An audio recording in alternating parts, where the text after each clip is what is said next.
सब atomic particles की discovery होने के साथ एक नई प्रॉब्लम अराइज हो गई। वो ये थी कि इन सब एटॉमिक पार्टिकल्स को कैसे एटम के अंदर अरेंज करना है। अभी तक तो साइंटिस्ट को लगता था कि atom is the smallest indivisible particle, उससे छोटा कुछ है ही नहीं। पर जब पता चला कि उसके अंदर भी सब एटॉमिक पार्टिकल्स होते हैं तो किसकी पोजीशन कहाँ होती है, नथिंग वाज नोन। तो सबसे पहला जो अटेम्प्ट आया it was made by Thomson. तो थॉमसन ने जो मॉडल दिया उसको हम लोग बोलते हैं Thomson's model of atom. It was given by J Thomson. और एक चीज आपको याद रखनी है कि जब थॉमसन ने एटम का मॉडल दिया था that time only electrons and protons were discovered, neutrons की तब तक डिस्कवरी नहीं हुई थी। और थॉमसन का जो मॉडल है it is also known as plum pudding model. उसे हम वाटरमेलन से भी कंपेयर कर सकते हैं। अब क्या कहता है ये मॉडल, तो इस मॉडल के हिसाब से जो एटम है वो एक स्फीयर की फॉर्म में होता है और पूरा एटम पॉजिटिवली चार्ज होता है, तो we can call it the positive sphere. उसके अलावा जो नेगेटिव इलेक्ट्रॉन्स होते हैं वो रैंडमली इसके अंदर कहीं कहीं प्रेजेंट होते हैं, कहीं भी हो सकते हैं, उनकी कोई फिक्स पोजीशन नहीं है। बट यस एक चीज ठीक है कि total positive charge is equal to total negative charge. जितना पॉजिटिव है टोटल उतना ही नेगेटिव है इसके अंदर, therefore an atom is electrically neutral because positive and negative charges एक दूसरे को कैंसिल आउट कर देते हैं। तो थॉमसन ने बोला कि एटम ओवरऑल जो आएगा वो इलेक्ट्रिकली न्यूट्रल होगा। इतना बताने के बाद भी इस मॉडल को रिजेक्ट कर दिया गया। तो देखते हैं क्या लिमिटेशंस थे इस मॉडल के।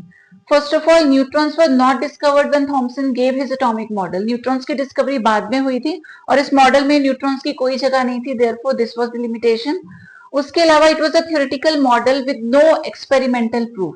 सिर्फ एक थ्योरेटिकल मॉडल था, एक थ्योरी जैसी दे दी थी उन्होंने, कोई एक्सपेरिमेंट इसके लिए परफॉर्म करके नहीं देखा था, तो एक्सपेरिमेंटल प्रूफ नहीं था। That is why this model was discarded. और इसके बाद आया था Rutherford's model. Let's talk about the Rutherford's model now. So Rutherford performed an experiment known as alpha particle scattering experiment या फिर gold foil alpha particle scattering experiment. अब ये जो था model this was experimental unlike Thomson's model. Thomson का model just theoretical था but इन्होंने एक एक्सपेरिमेंट को परफॉर्म करके देखा। अब इन्होंने इमेजिन क्या किया, सपोज एक टिश्यू पेपर है जो कि बहुत पतला सा एक पेपर होता है, उस पे अगर हम एक गन से बुलेट को फायर करें तो क्या होगा। ऑब्वियसली जो बुलेट है उसके पास इतनी एनर्जी होती है कि वो उसको टीयर करके क्रॉस करके चली जाएगी। ऐसा ही कुछ इमेजिन किया था रदरफोर्ड ने। बस उन्होंने क्या किया, वो जो टिश्यू पेपर है उसको रिप्लेस कर दिया गोल्ड फॉइल से, और जो हम बुलेट या गन की बात कर रहे हैं those were replaced by alpha particles जो कि होते हैं helium nuclei with 2 units of positive charge. अब सोचा तो यही था कि टिश्यू पेपर की तरह गोल्ड फॉइल बहुत पतली होती है और गन की तरह अल्फा पार्टिकल्स के पास भी बहुत एनर्जी होती है, तो जैसे ही पास करवाएंगे अल्फा पार्टिकल सिंपली उसको क्रॉस करके चले जाएंगे। अब हुआ बिल्कुल अनएक्सपेक्टेड।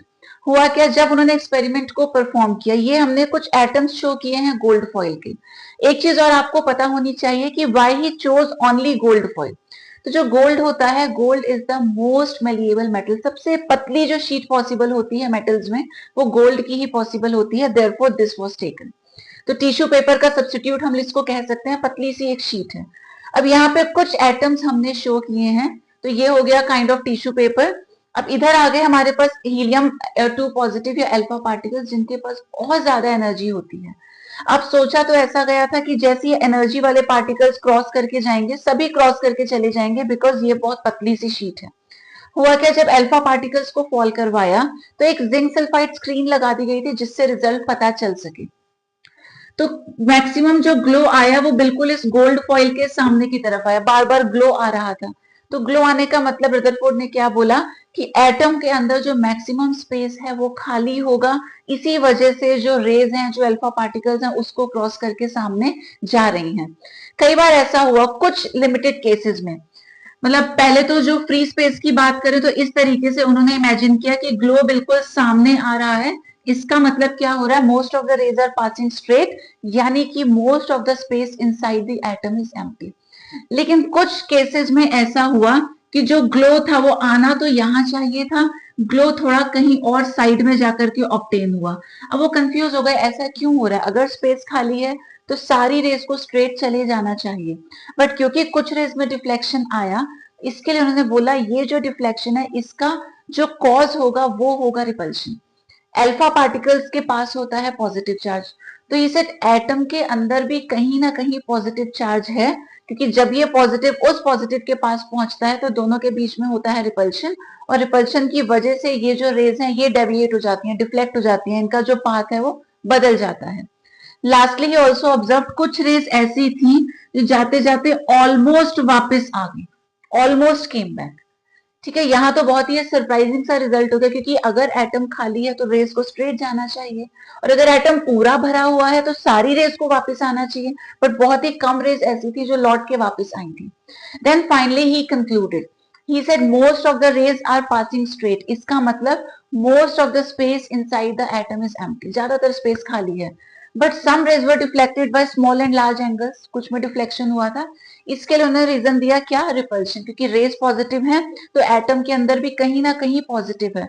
बट ही सेड ये जो पॉजिटिव चार्ज है ये बहुत छोटे एरिया में होगा, अगर पूरे में स्प्रेड होता जैसा कि थॉमसन ने कहा था तो सारी रेज रिपेल होके वापस आ जाती, कोई भी रेज स्ट्रेट जा ही नहीं पाती। तो ही सेड बहुत कम रेज हैं जो डिफ्लेक्ट हो रही हैं, इसका मतलब जो पॉजिटिव चार्ज है वो पूरे एटम में ना होकर के कुछ छोटे छोटे एरिया में होगा।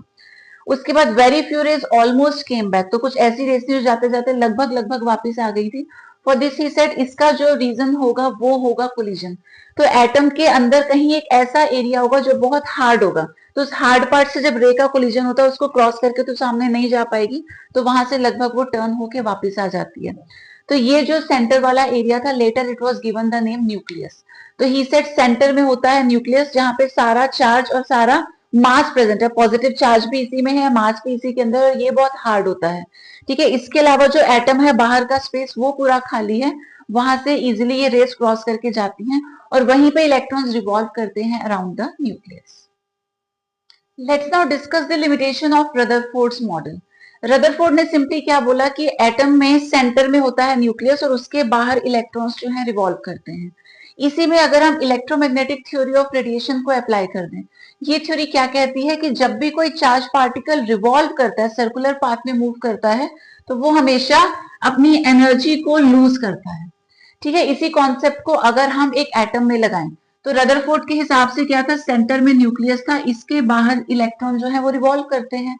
अब इलेक्ट्रॉन्स के पास भी चार्ज होता है, we all know that electrons are negatively charge particles. तो चार्ज पार्टिकल जब सर्कुलर पाथ में रिवॉल्व करेगा तो it has to lose energy. तो इसी के हिसाब से जो इलेक्ट्रॉन है वो फिक्स्ड पाथ पे तो मूव नहीं करेगा। Electron being a charge particle while revolving around the nucleus must lose energy। अगर ये इलेक्ट्रॉन एनर्जी लूज करेगा तो धीरे धीरे इसका पार्ट छोटा होता जाएगा, फाइनली क्या होगा, it should collide with the nucleus and the atom must explode. But ऐसा नहीं होता, we all know that atoms are stable. तो Rutherford could not explain about the stability of atom. ये थ्योरी लगाने के हिसाब से एटम स्टेबल नहीं होना चाहिए, इलेक्ट्रॉन चार्ज है, सर्कुलर पाथ में मूव कर रहा है, एनर्जी लूज करेगा तो पाथ छोटा होगा तो न्यूक्लियस से टकरा के डिस्ट्रॉय हो जाएगा। बट ऐसा नहीं होता ना, हमें पता है all the atoms are stable. तो रदरफोर्ड के पास कोई एक्सप्लेनेशन नहीं था ये बताने के लिए कि एटम जो है वो स्टेबल क्यों होते हैं, तो देयरफॉर दिस वाज रिजेक्टेड।